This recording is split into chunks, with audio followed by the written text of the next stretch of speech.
the US and the West are trying to make Russia an offer it cannot refuse. The empire is panicking, writes analysts, as Washington begins to realize that NATO's war against Russia is likely to end badly. US internationalists are exploring a way out of the conflict to bring world peace, but why should Moscow take such proposals seriously, especially on the eve of a new military offensive? And this is what German language article writes: those behind the throne, hence the Western internationalists, are most dangerous when their backs are against the wall. Their power is quickly slipping away. Militarily, through the continued humiliation of NATO in Ukraine. Economically, because most of the global South seems to want to get rid of the currency of some bankrupt giant evil sooner than later, meaning the dollar.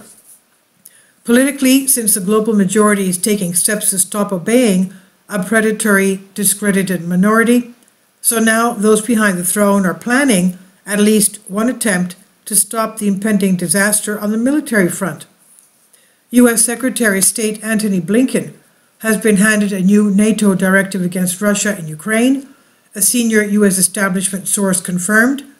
In terms of his real power, Blinken is nothing more than an instrument of those who actually roll out U.S. foreign policy.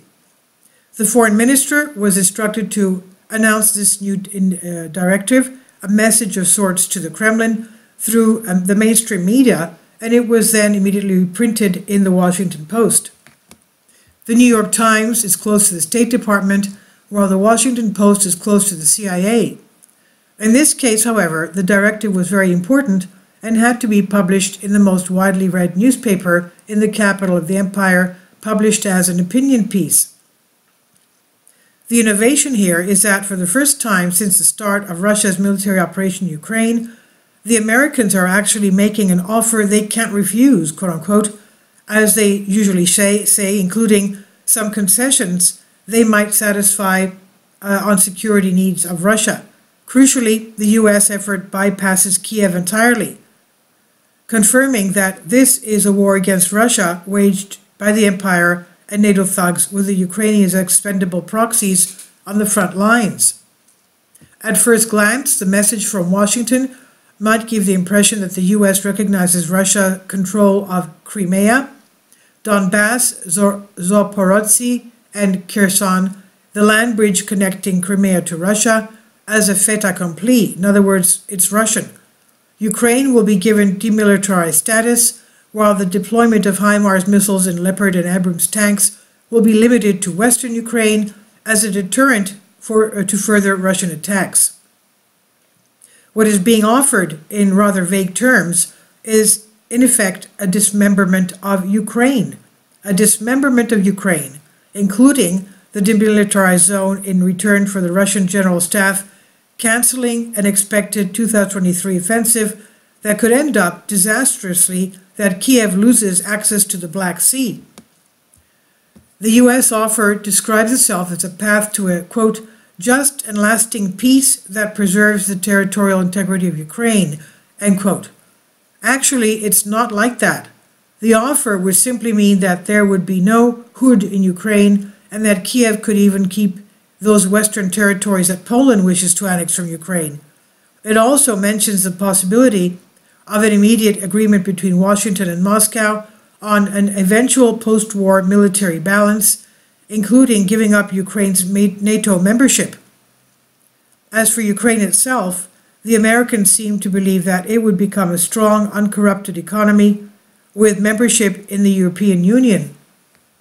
Whatever value is left in Ukraine is already gone, not just by their monumentally corrupt oligarchy, but mostly by BlackRock-style investors and speculators. Many economic vultures cannot afford to lose Ukraine's grain export ports and pre-war trade deals with the EU, and they fear that a Russian attack could capture Odessa, which is a port, the Black Sea's main seaport and transport hub, making Ukraine a closed country. Russian President Vladimir Putin and the entire Russian Security Council, including his secretary Nikolai Patrushev and Vice President Dmitry Medvedev, however, do not believe anything coming from the US establishment, especially pawns such as Blinken and the Washington Post.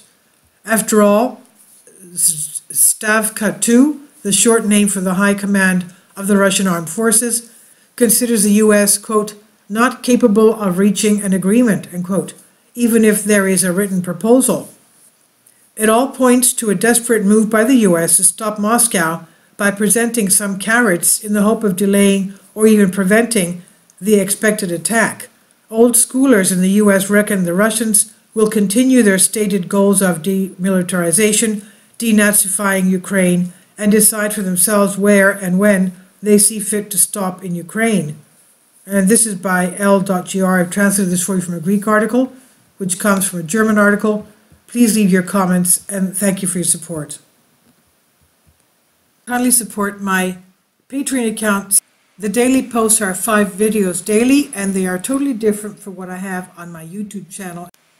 Thank you so much for your support, and that you find all my content so interesting. You'll find the Patreon account details in the description box.